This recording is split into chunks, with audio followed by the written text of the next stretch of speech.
The subcommittee will come to order.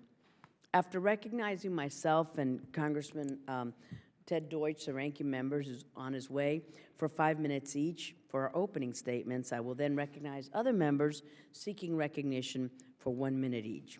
We will then hear from our witness, and without objection, the prepared statements will be made a part of the record, and members may have 5 days to insert statements and questions for the record, subject to the length limitation in the rules. The chair now recognizes herself for 5 minutes. With so much focus being given to the conflict in Syria, the ever-changing political landscape in Egypt, and of course, Iran's march toward full nuclear breakout capability, it is vitally important that we not lose sight of the big picture and remain engaged throughout the region. The U.S. must look ahead and try to anticipate problems before they arise by being proactive rather than reactive, as all too often we are. Today, we take a look at two of those countries, Yemen and Bahrain, that may not get much media attention, but whose recent developments are a cause for concern for U.S. national security interest and may have regional implications as well. After more than 33 years in power in Yemen, the president of Yemen was forced to resign from office in early 2012 as a result of the rising tide of a pro-democracy movement in Yemen.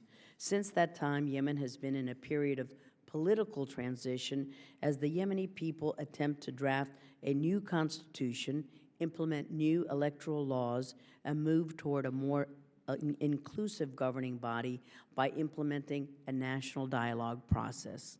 The U.S. and the international community must support the national dialogue in its effort to get a consensus on how to move the country forward toward a path for democracy. But in order for the political process to stand a chance, the economy and the security situation must all improve in Yemen. There has been a serious and a worrisome rise in extremism, and civil unrest has not simmered down.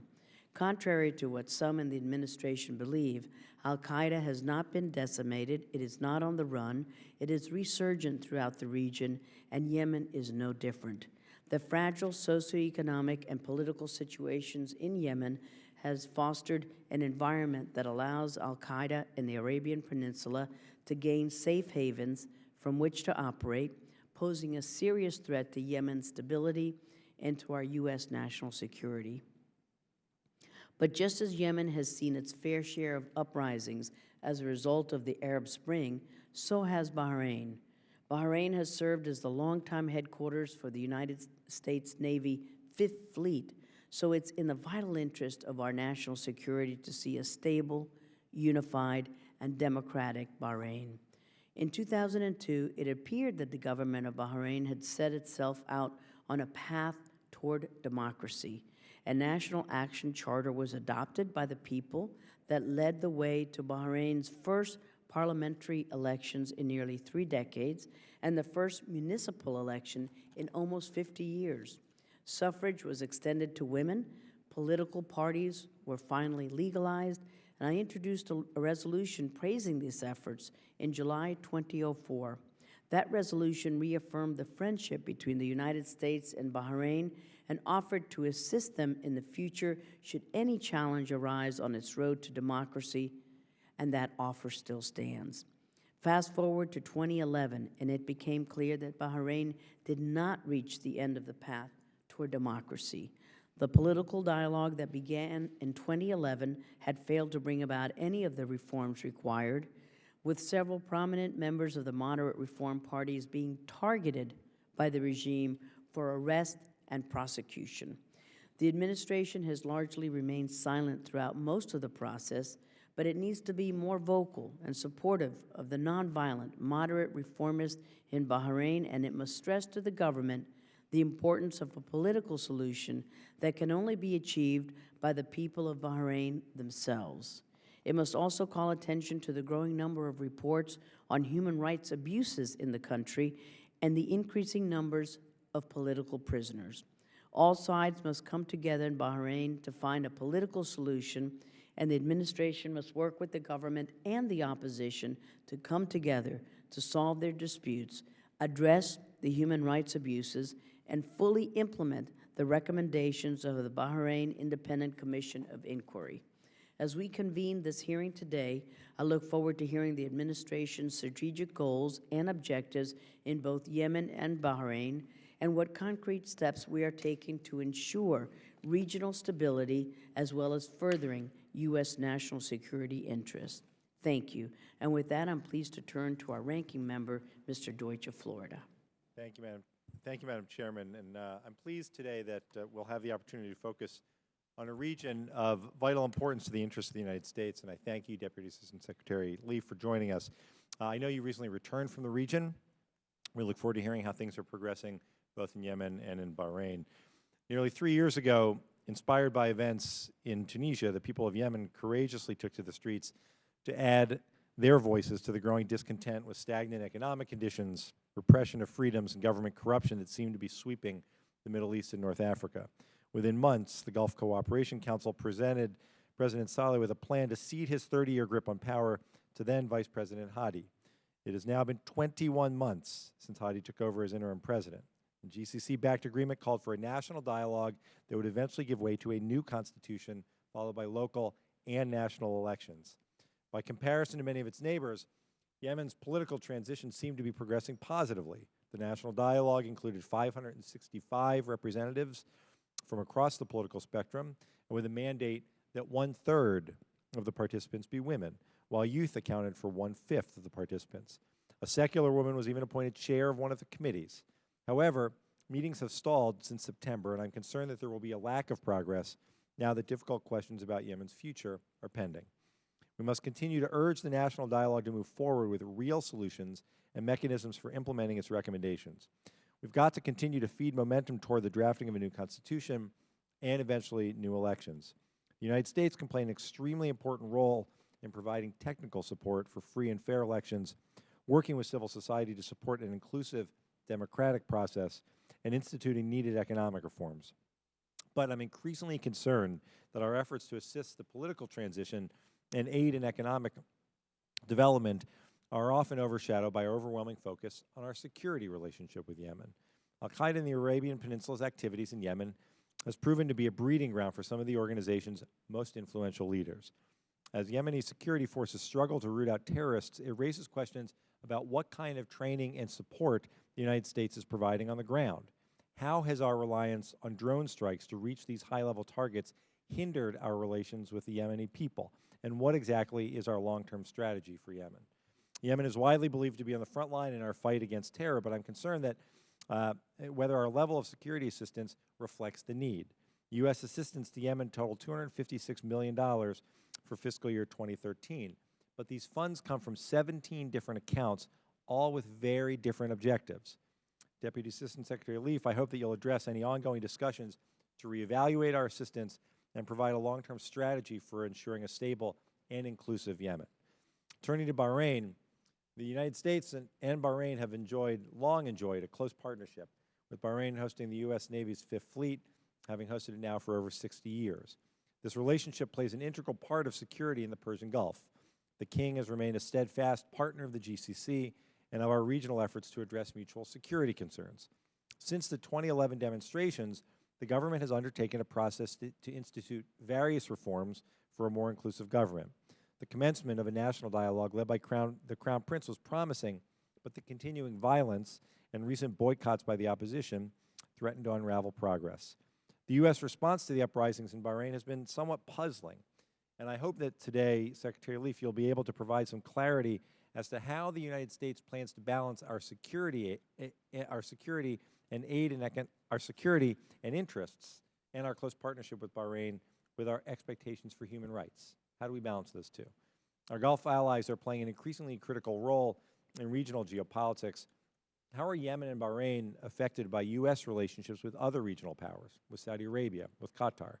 And as we work together to counter the Iranian influence in Syria and across the Gulf and prevent a nuclear-armed Iran, communication and cooperation is essential.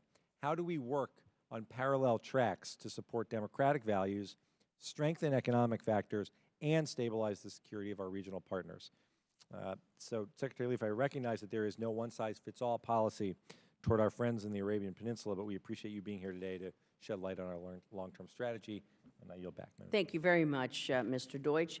Please to yield for a 1-minute opening statement to Mr. Weber of Texas. I'm ready to go. Thank you. Mr. Schneider of Illinois. Ready to go. Mr. Kennedy of Massachusetts. I'm not going to break the trend. Thank you, Madam Chair. Thank you very much. And now our subcommittee is very pleased to welcome Ms. Barbara Leaf, who is Deputy Assistant Secretary for the Arabian Peninsula at the State Department. Prior to this position, Ms. Leaf was the Deputy Assistant Secretary for Iraq and previously served as the first director of the State Department's Office of Iranian Affairs. She's also a member of the Senior Foreign Service. Welcome, Ms. Leaf, and we look forward to your testimony. Thank you, ma'am. Chairman Ros-Lehtinen, Ranking Member Deutsch, members of the subcommittee, thank you for inviting me here today to discuss two quite important countries for the U.S. and the Middle East, Yemen and Bahrain. I've just returned from a trip to this region, and I welcome the chance to discuss them with you and ask that my full testimony be submitted for the record. Without objection. On Yemen, the U.S. enjoys a strong and comprehensive relationship with the government of President Abdel Rabbu Mansour Hadi and the Yemeni people. I visited Sana'a last week for 5 days to underscore our support for Yemen's historic transition and continued bilateral security cooperation. Yemen continues to make significant strides forward in its political transition, even while it faces unprecedented challenges. Since the November 2011 signing of the GCC brokered transition initiative, Yemen has taken several big steps forward, including the launch of a national dialogue conference this March, a gathering of 565 delegates from across the political spectrum, indeed across the country, brought together for the most inclusive discussion of its kind in Yemen's history. The dialogue has accomplished what many thought impossible, as Yemen stood on the brink of civil war a little more than 2 years ago. Political elites, tribal elders, women, youth, civil society activists, and representatives of minority communities have gathered to share ideas and develop meaningful recommendations and proposals for Yemen's future. Despite these positive achievements, disagreement over the future state structure has delayed the dialogue well beyond its scheduled September 18th conclusion. We are actively engaging with President Hadi and other Yemeni political leaders to encourage a consensus agreement on principles of the state structure to allow the dialogue to conclude and subsequent transition steps, including constitutional reform, constitutional referendum, and national elections to proceed. However, there also remain spoilers intent on disrupting or derailing the transition process, from members of the former Saleh regime to political opportunists bent on bolstering their own support at any cost.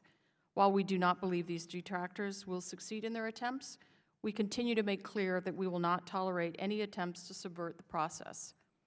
We are in close coordination with the international community in Sana'a, as well as the UN and other international partners to encourage transition progress.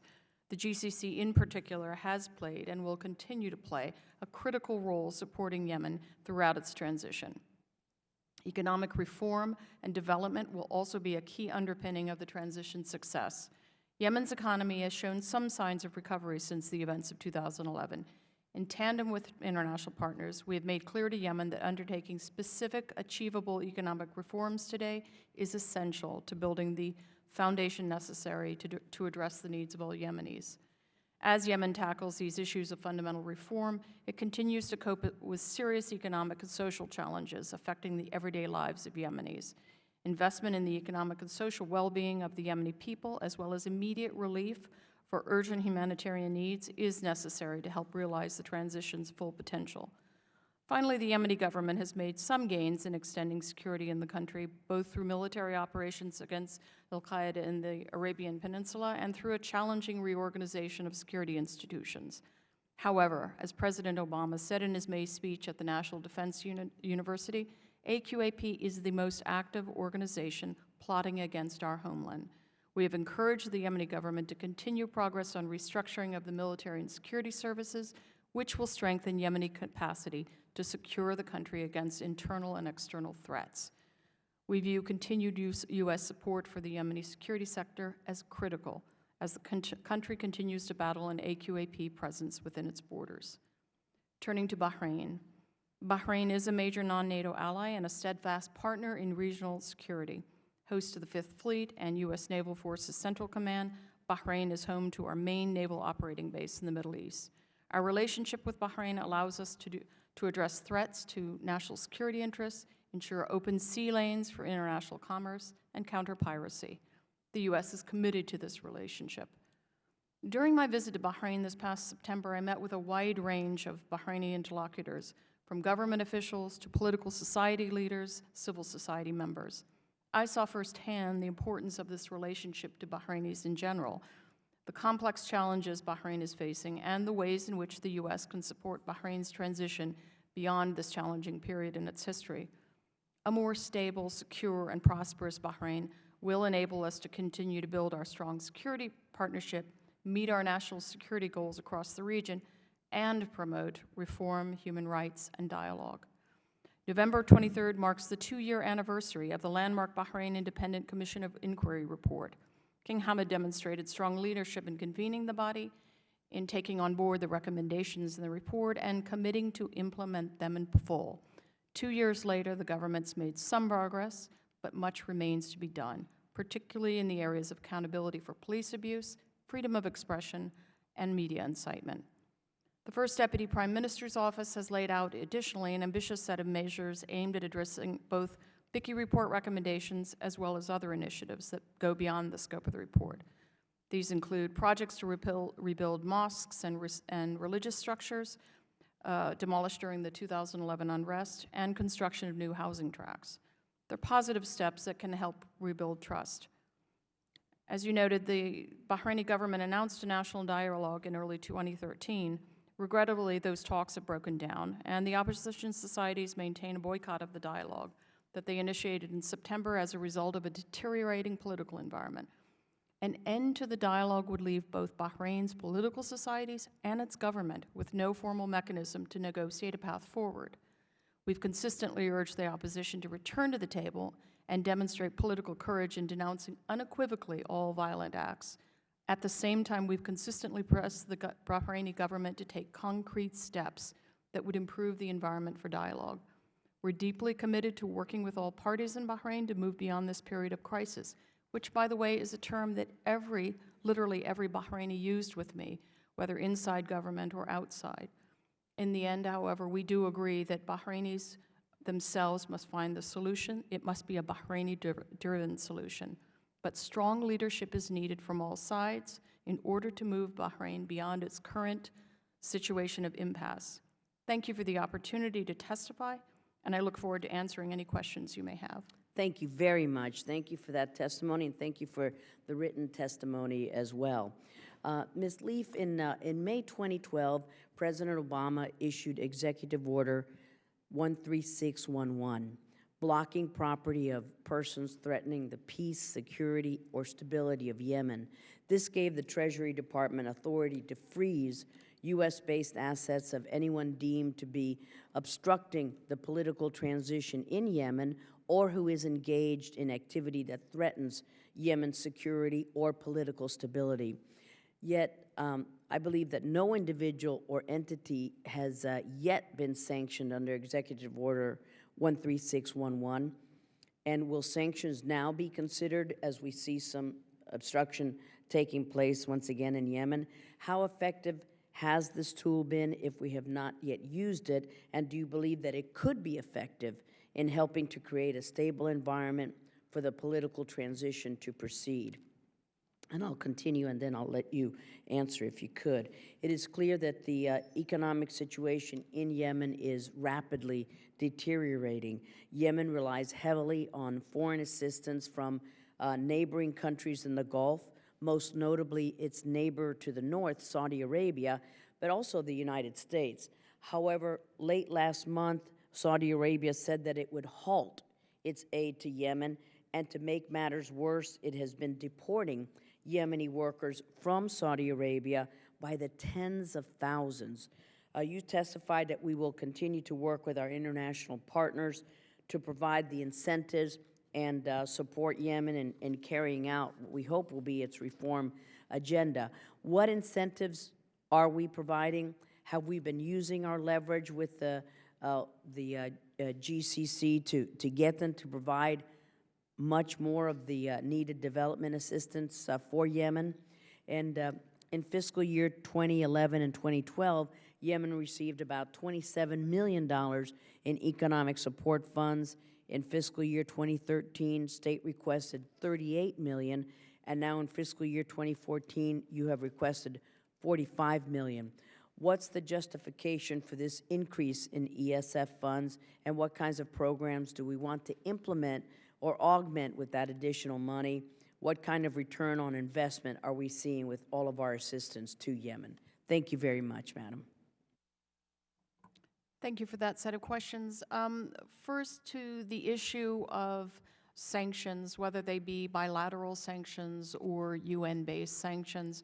I would say that at this point, we're closely evaluating the situation and whether there is a need to go forward with anything specific at this time. We're in very close and constant touch with the government, with President Hadi himself. I met with him a week ago during my visit, and we went over the proximate set of obstacles to concluding this phase of the transition, which means wrapping up the dialogue. I think we're going to evaluate carefully before we move. We have a number of tools, obviously, available, and we've been in discussion with what we call the Group of 10 ambassadors, missions in Sana'a, as well as partner countries. I stopped in Riyadh on the way home from Sana'a to discuss these issues. We want to allow President Hadi and those who are running the national dialogue to take the steps that they want to do, not get out in front of them, but be ready to act as needed. So we are in a process of evaluating exactly this right now. I would say it's while there is a degree of obstructionism by former regime elements, there are also genuine political issues at play right now that have to be resolved. They mostly relate to the North-South divide and the issues as to how a future state set of structures will be elaborated.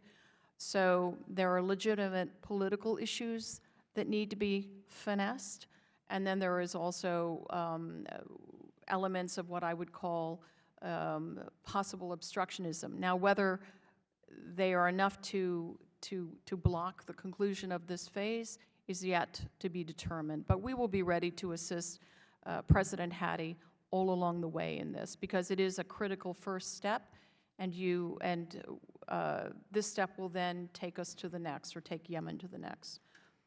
On the issue of economic assistance, of course, Saudi Arabia is by far the largest donor of the group of donor countries. The GCC as a bloc have pledged something on the order of $4.4 billion, and of that, Saudi funds are 3.25. There have been ongoing discussions among donors and with Yemeni government, both on a bilateral basis and in other groups such as the Friends of Yemen, about how the Yemeni government can best leverage those funds. To put it politely, there's endemic corruption and a certain large dysfunctionality in Yemeni governance that goes back three decades. Donors naturally want a fair degree of accountability so that their funding goes against the areas of need. We have, as donors, set up, and the World Bank helped craft this approach, what we call a mutual accountability framework, an executive board that is going to be the liaison between Yemeni government and donors to ensure that the funding can flow, and the funding can flow directly to the needs defined. So that was one of the issues that I discussed both with the government as well as with the donor community in Sana'a. Now, let me just interrupt you a second, because I Please. had another question. With the Bahrain Independent Commission of Inquiry, they had made 26 recommendations. Have the government implemented those? And that's dealing with the investigation and reporting of a pro-democracy protest that took place between February and March of 2011. What can you tell? We issued a report, a sort of a report card, if you will, in August on the sort of the state of play on BICI recommendations, and I would say it's a mixed bag. The main shortcomings are in accountability for abuses, excesses committed by security forces during the unrest. Obviously, there are some structural reforms that need to be tackled, and I think it's fair to say the government is beginning those, is putting those steps in place. But accountability, they have certainly fallen short, and that is something that we have raised regularly with the government. I met with the new ombudsman this summer. He has started work pretty energetically, he and his team. This is a piece of structural reform that I think will be essentially help in the accountability piece. Thank you very much. I appreciate it. Mr. Deutsch is recognized. Thanks. Thank you, Madam Chairman. Deputy Assistant Secretary Leaf, I'm concerned that there's been so much focus on completing the national dialogue in Yemen that other really important, critically important factors have been overlooked. It's my understanding that none of the committees in the national dialogue have focused on any large-scale economic issues, which was a key driver of the 2011 unrest. What are we doing? What's the United States doing to assist with the economic development issues or the kinds of economic reforms that ultimately will be necessary to secure any sort of IMF loan? You know, the thing that struck me when I was in Sana'a is that basically all eyes are focused now on this end game of the first phase of the transition timeline. All eyes are focused on that, even in places like the Ministry of Defense. There's sort of a waiting to see how this finishes out. The working groups, there are 9 of them, as you may know, have tackled the range of issues that will go into drafting a new constitution.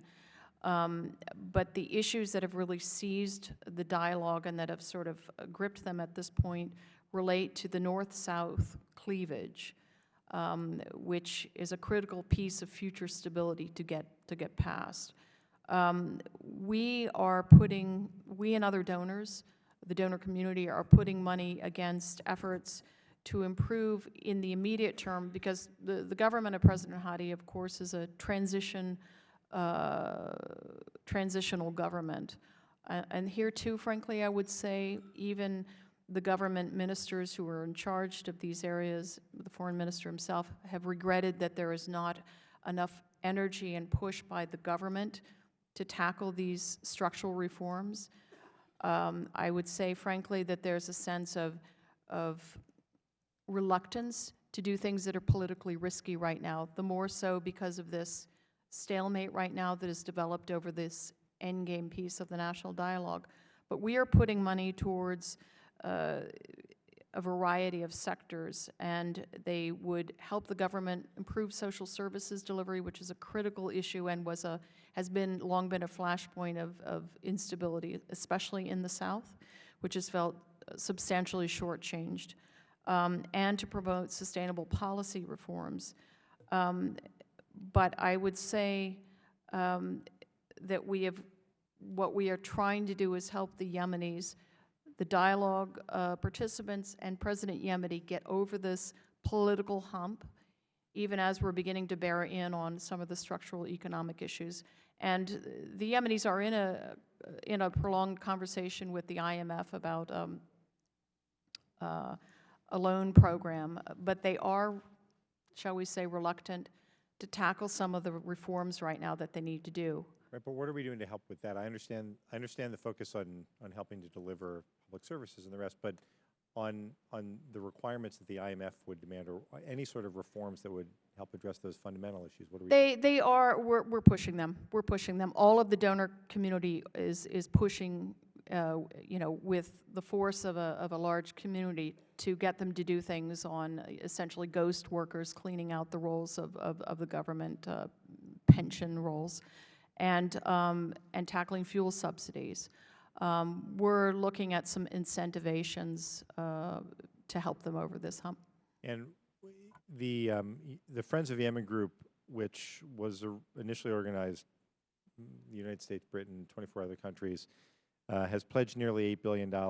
Only $2.2 billion, it's my understanding, only $2.2 billion has been delivered. You spoke about corruption. You spoke about efforts that are underway to try to address that, to make sure the dollars get where the money gets where it's supposed to. Is that enough to convince our friends to fulfill their pledges? What do they need to see for their commitments to be upheld?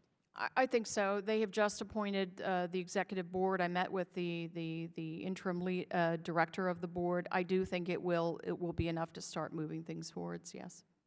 And if I may, Madam Chairman, just for one last point on Bahrain, the Crown Prince has taken the lead in Bahrain in negotiations with the opposition, instituting reforms. How much leeway does the Crown Prince really have? How much space does he have to really accomplish reforms? You know, Congressman, as you know, the King appointed him as first deputy prime minister last spring. You know, it's early days to see how far he is going to get in some of the things he's laid out, but what we've seen is he's got a pretty ambitious plan that combines, as I said, elements of BICI implementation, which the King himself has committed fully to implement. So that's sort of already part of the record or the government's public commitment. He has a slate of other activities and programs that he would like to take forward. We don't really, I would say, peg everything on the Crown Prince or the First Deputy Prime Minister. We're looking at this as a whole of government requirement, and we work with all of the ministers, the King, the Prime Minister. The government owns this whole set of problems, not just the First Deputy Prime Minister. So we don't personalize it to say that all of our efforts hang on him. He is an important figure in the government, but there are line ministries which have responsibilities in both accountability as well as the larger reform effort. Thank you, Mr. Deutsch. Thank you. Mr. Weber of Texas is recognized. Madam Chair, I want you to pass me up right now and get back to me. Sure. All right. Mr. Kinzinger. Dr. Yoho. Thank you, Chairman Ros-Lehtinen, for holding this very important hearing. Ms. Leaf, thank you for lending your considerable expertise into the hearing on the very important issues of the United States policy towards Yemen and Bahrain. The escalating political uncertainty in both countries should give us all pause. So as we can evaluate our strategy in the region and make sure it is the most effective, it can be at securing our national interests while promoting peaceful democratic reforms. I look forward, you know, unfortunately I missed your opening lines, but I look forward to this hearing to find out how we can better utilize the aid we give, not just in money and food, but the military, how we can utilize that better to get a more favorable outcome. Because what I see is a repeat of so many of the policies we've done in the Middle East. In your experience, you know, we promote democracy, but yet we do that in a country that doesn't believe the same way we do. How can we better approach that to get the results that we both want? You know, I know there's something on their side they want, and there's something on our side that we want. What would you recommend to do maybe different than we've done in the past? You know, the interesting thing about Yemen is that even while the government is grappling with this huge, really seismic political transition, our own mission is working in pretty difficult circumstances in terms of the security environment, and yet we get out and we engage across the board in all of the critical sectors where action by the Yemeni government and by us and other donors is really key to them being successful in this. So that's in military restructuring, where our advice to the military and security services is quite critical and is highly valued. It's in counterterrorism assistance and essentially trying to help stimulate and grow their capacity to tackle the internal fight, to secure their borders, maritime and to take the fight to Al-Qaeda. But on the political and economic, our small and hardy but very talented and committed staff, both USAID and state, works up and down the spectrum of political activists and civil society members, and is really engaging through both with the national dialogue, but also the elements of society that have become newly active in a way that really Yemen has never seen before. All right, let me ask you something else. Yeah. Do they have a workable constitution? Constitution drafting is the next step. All right. I mean, the thing that made our country so great, it was from the ground up. And what we've learned is, you know, life, liberty, pursuit of happiness for all. And you can't have personal freedom without economic freedom. Right. Are they going to have things in there like property rights and human rights and things like that they would agree on? That is, again, it's more of a Western value that we don't see so much, like the freedom of religion, the freedom of free speech, the freedom to organize. Do you see that on the horizon as something that will happen over there?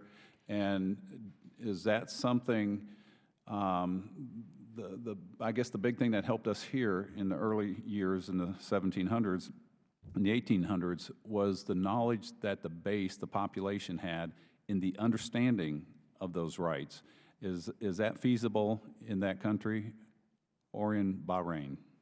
So they're very, very different cases, but to take Yemen, which on any given day, you know, has pretty daunting challenges, I mean, across the board. I mean, you know, you have a population of 24 million, 40% unemployment, you know, 1 million cases of what is termed acute malnutrition, and almost 50% of the population has what we call food insecurity.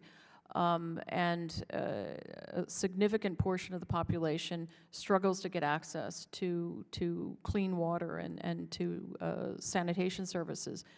So on the one hand, you've got this daunting economic picture. On the other hand, you've got a pretty daunting security picture. So at this point right now, they're more concerned about survival than a constitution and property rights? Well, not so entirely. Yes, there are people who are just struggling to survive every day. But the thing about this dialogue, which is so extraordinary, is it is tapped into people across the country that have really never had a voice. And I'll tell you, I'm going to have to cut you off because my time has expired. Okay, we'll let her finish. Okay, thank you, Ms. Chairman. I spent a whole afternoon with about 3 or 4 dozen extraordinarily outspoken and feisty Yemeni women, many of whom were participants in the national dialogue, others who were simply active in various civil society domains. And having wrestled through this process, a sort of a minimal floor of participation, they are determined to hang on to it come what may. And they're determined to hang on to it through the next steps of the constitutional drafting.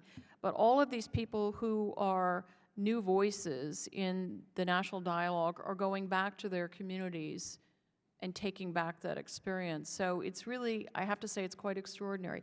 We won't see a constitution that looks like ours. Right. It'll be a Yemeni-style constitution, but I think it will respond to some of these Thank you, ma'am. issues. Thank you, Ms. Chairman. Thank you, Dr. Yoho. Mr. Schneider. Thank you, Madam Chairman. Thank you for calling this hearing. Deputy Assistant Secretary Leaf, thank you for being here, as you said, addressing the issues in 2 very important countries. Starting first with Yemen, and just to put it in maybe a frame, in your words, this is a historic seismic transition in the context of unprecedented challenges, including spoilers inside the country, as well as urgent humanitarian needs. You kind of touched, Yemen is the poorest of the Arab countries. It has food insecurity, widespread. It has a lack of water, a shrinking supply of water. And at the same time, for all of those challenges, we're dealing with the presence of Al-Qaeda in the Arabian Peninsula, an external threat, but a threat that is not just to Yemen, but to the entire region. Both the historic transition and the challenge to Al-Qaeda requires, again, a word you've used a few times, capacity building. What are the most critical issues from our standpoint as we're looking at American policy vis-a-vis Yemen that we need to focus on to make sure that there is capacity to address the humanitarian needs internally, but also to ensure that AQAP is a threat we can work to eliminate rather than see expand. Thank you, Congressman. We are, and I saw this myself in meeting with the group of 10 missions who meet on a weekly basis in Sana'a and basically compare notes, compare approaches, and coordinate tightly as the international community, and that includes the UN's Special Representative for Yemen's transition and economic assistance agencies. We coordinate tightly, but we're doing, essentially what you said is the Yemenis have bitten off a lot. Have they bitten off too much? I think they have no choice. They view themselves as having no choice but to do it all. They are tackling assiduously the political challenges.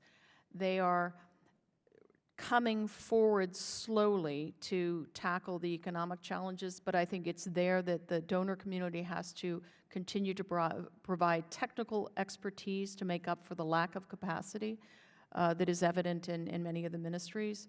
And on the security front, we are evaluating on just a constant basis how best we can calibrate our security assistance and training to help the security forces, the military, continue to stand up in terms of their capacity to secure their borders, but also to take the fight to al-Qaeda. It's a lot to do.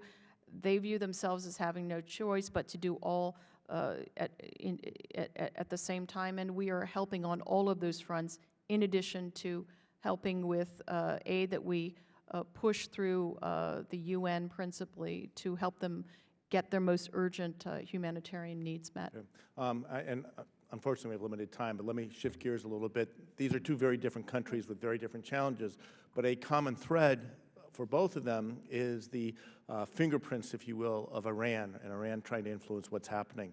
Can you touch a bit on how Iran is trying to affect events in Yemen, and in particular, more so in Bahrain, and efforts of Bahrain to counter that influence? As you're probably aware, there was the Yemenis seized a dhow of Iranian origin with arms last January, and that was it was clearly en route to support elements of the Houthi community. I don't want to tar the whole Houthi population in Yemen to suggest that they are sort of a backdoor in any sense for Iran. The Houthis have representation in the national dialogue.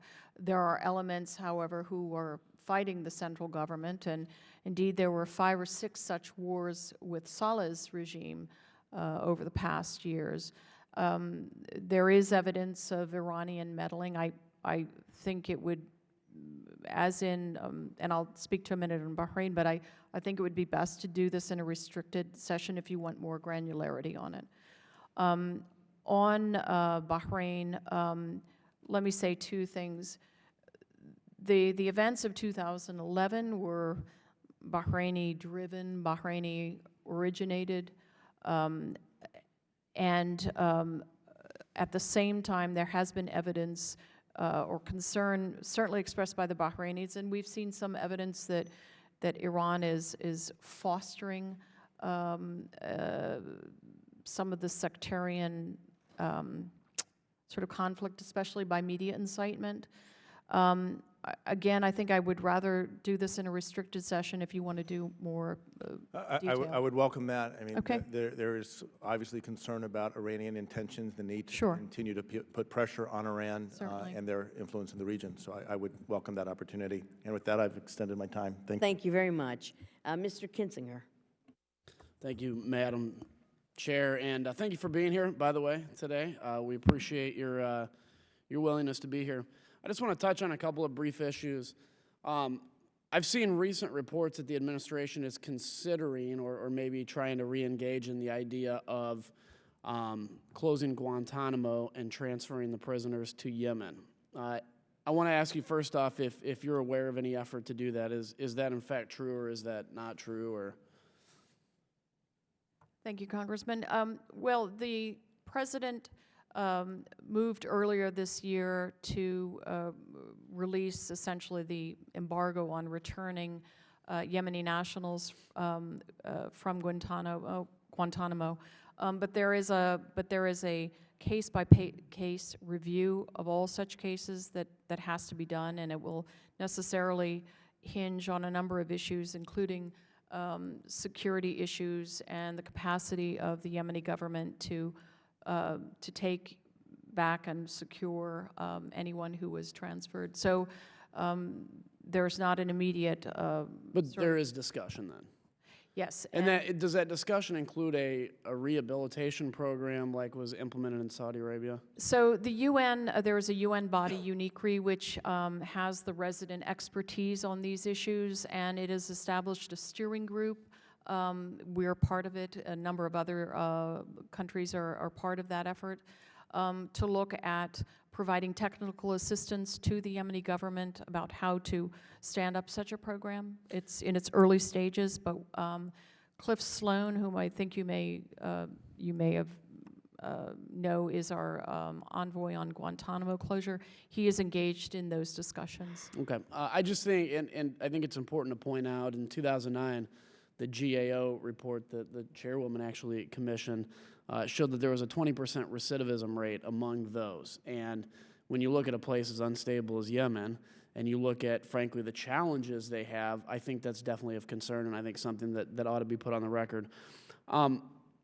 You touched on it briefly, but let's say something like this actually moves forward, and what can we do?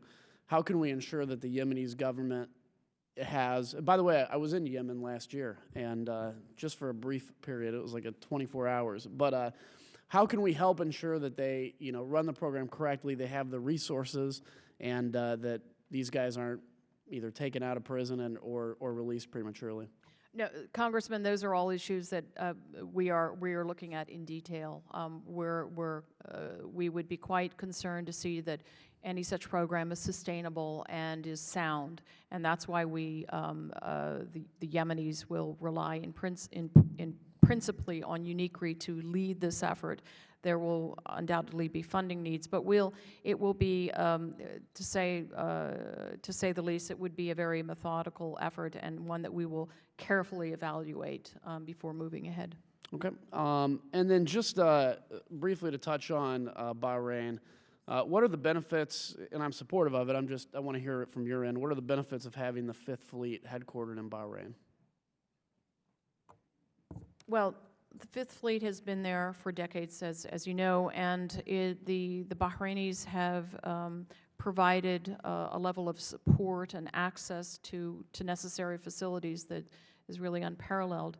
They've also been ready and able participants in both exercises for our fleet as well as partners in security operations going back to Desert Storm and most recently in Afghanistan, where they provided security forces to guard our forces in Helmand Province.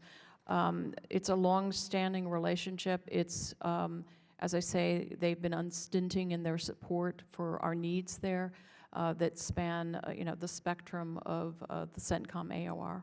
Okay, great. I yield back. Thank you. Thank you so much.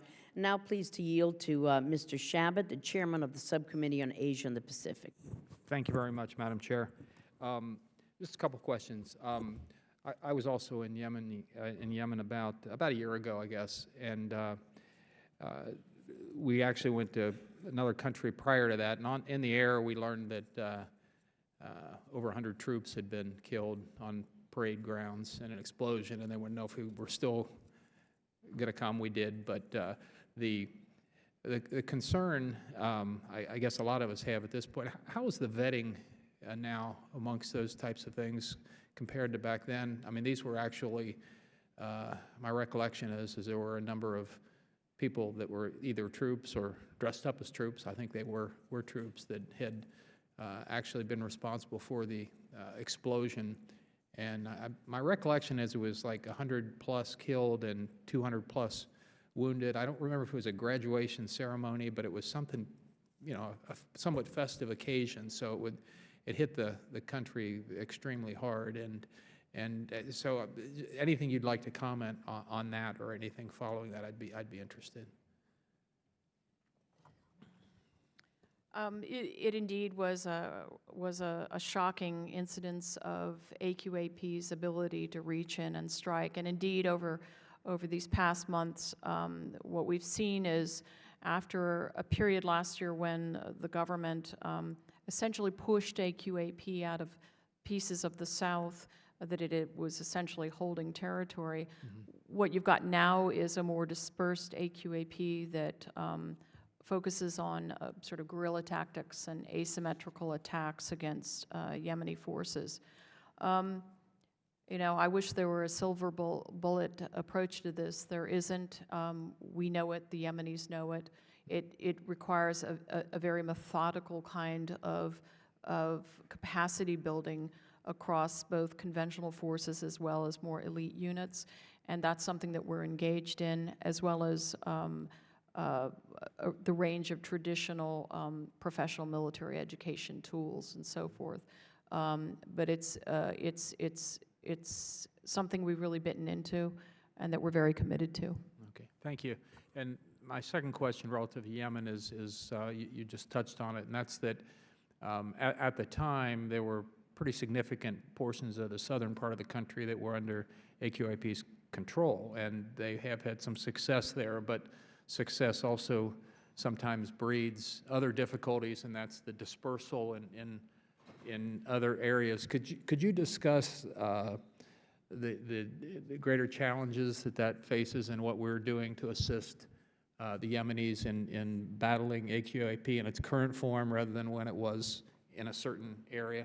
I think if you would allow me, I would like to default to a restricted setting to All right, that's discuss fine. that. That's fine. Thank you.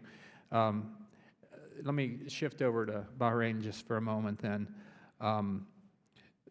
They're obviously in relatively close proximity to Iran as the other Gulf states are, and they're very wary of Iran. And in the recent things which almost occurred in Geneva, I'm just wondering what the administration is hearing from some of those countries that are very close relative to possible loosening of the sanctions on nuclear weapons with respect to Iran in return for at least concessions on paper on moving in the other direction on the nuclear program. Are we hearing concerns from those countries, especially Bahrain? I would assume that we are. Thank you, Congressman. We are engaged in a sort of a constant rolling conversation with the Gulf countries, including Bahrain, on these issues. You know, and in September, on the margins of the UN, we had the third session of the U.S. GCC Security Cooperation Forum, or Strategic Cooperation Forum. And that was a forum in which we talked in detail about their anxiety levels, which are longstanding. I mean, this is not new. Bahrain, as you say, has some more acute concerns, especially given sort of the historical irredentist tendencies of Iran vis-a-vis Bahrain, and the tendency to direct problematic broadcasting at Bahrain. But we've used not only that forum, but very high-level conversations on a very ongoing basis, including Secretary Kerry's most recent trip through the Gulf, to reaffirm the depth of our commitment to their security, one and all, including Bahrain. Thank you. Yield back. Thank you very much. Mr. Weber of Texas. Gosh, I think all my answers are going to be in a classified setting. Do you believe, Ms. Leaf, that Al-Qaeda in that area has been decimated? You know, I can only repeat exactly what the president said in May. It is the most active affiliate targeting and plotting against the homeland. Would you hazard, well, let me do it this way.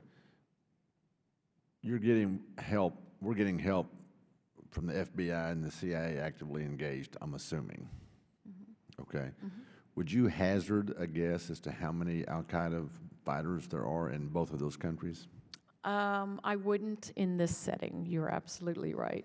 But I would be happy to look for that and get it to you in a... Okay. A lot of workers, Yemeni workers kicked out. Of course, Saudis announced they were halting aid and kicking out workers. There's a strain between us and the Saudis over what's going on in the peace process. Do you think is that a fair, accurate assessment? You think that's why it's happening? Actually, I would like to correct a misapprehension here. The Saudis are not halting aid. In fact, I discussed a range of assistance issues with them when I was there this past week, and they are actually acceding to some additional bilateral requests that the Yemeni government made recently. The worker issue is a separate one, and it's part of a larger push to essentially legalize all workers in the country. Yeah, obviously, and the Yemenis raised this with me, the Yemeni government raised their concerns about the economic effect of these workers coming back. What I heard back from the Saudis was they were in no way targeting the Yemenis. They do want everybody to regularize, and they said it obviously behooves them and the Yemeni government to have a more structured discussion of that. So I think that will be that's something we will encourage. So in your discussion, you are not hearing any mention of the peace process going on between John Kerry about the sanctions with Iran. Oh, you mean with the Saudis? Mm-hmm. No. I mean that was the I'm talking about you personally. Oh, of course. I didn't discuss the peace process. I discussed the range of regional issues with the Saudis when I was there last week. And they tied it to the peace process, which you didn't discuss. No, they did not. They did not tie it to the peace process. No. Okay, so they didn't raise that concern about our apparent path to easing the sanctions on Iran. They have not raised that with you. No, they had a full discussion of that between the King and Secretary Kerry, as well as other cabinet ministers. Okay. Yeah. And USA to Yemen has spread across a number of different program areas.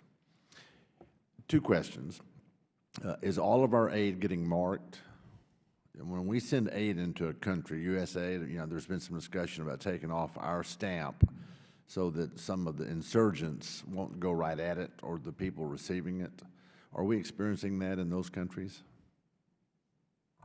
Let me get back to you. I don't believe so, but let me get back to you on that, sir. Well, then a follow-up question is, you may or may not know the answer is, of those programs, which one is yielding us the best bang for the buck?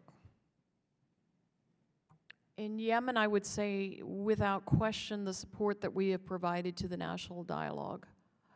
Technical expertise, mentoring of delegates, legal and other expertise provided to help them shape their discussions. And you may have answered this question earlier, and that is, we're seeing, I'm hoping, or I'm guessing we're seeing heightened awareness, security concerns in that area. In other words, we don't want to repeat a Benghazi, obviously. So what's being done to prevent that from happening? In terms of our mission in Sana'a, yes. No, we have an extraordinarily robust set of security arrangements there for our mission and for the facility where our people are housed. And I would obviously not want to go into those in detail here. We're doing enhancements that build on others of the last couple of years, but security is front and center for us there. Madam Chair, I yield to the classified setting. Thank you. And we do look forward to maybe having a session with you in a classified setting in order to answer Mr. Schneider's concerns and others. I just had one last question. I'll have Mr. Deutsch ask one last question as well. As we speak, Senator Kelly Ayotte is presenting an amendment to the NDAA bill prohibiting the U.S. from any transfers of Gitmo detainees to Yemen or to the United States. Do you care to comment on that amendment? Well, I can only reaffirm the President's policy on this, which is to see a closure, an eventual closure of the facility. As to the issue of returning Yemeni nationals, detainees to Yemen, obviously that is part of the closure of the facility. We have, as I indicated, a very thorough understanding of the challenges that relate to doing so, and we would only do so in a very careful, methodical fashion that would meet our national security interests. Thank you, ma'am. Mr. Deutsch. Thank you. The remaining questions I have, I'd also like to ask in a classified setting. So we look forward to doing that. And with that, the subcommittee is adjourned. Thank you. Thank you to our Capitol Police officers.